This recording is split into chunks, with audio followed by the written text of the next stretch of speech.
حدیث پاک میں ہے کہ رجب میں ایک رات ہے کہ اس میں نیک عمل کرنے والے کو 100 سال کی نیکیوں کا ثواب ملتا ہے.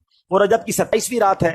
جو اس رات میں 12 رکعت پڑھے، غور سے سن لیں، اور ہر رکعت میں سورہ فاتحہ اور اس کے بعد کوئی بھی سورت ملا لے، اور ہر 2 رکعت پر التحیات پڑھے، اور پوری 12 رکعت پڑھنے کے بعد سلام پھیرے. یعنی ایک ہی سلام سے پڑھنی ہے 12 رکعتیں.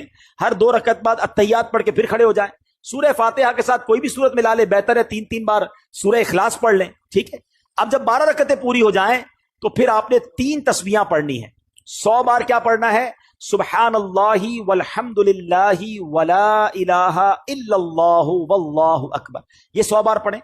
پھر 100 بار استغفار پڑھ لیں، استغفر اللہ استغفر اللہ ربی من کل ذنب واتوب الیہ، یہ پڑھ لیں.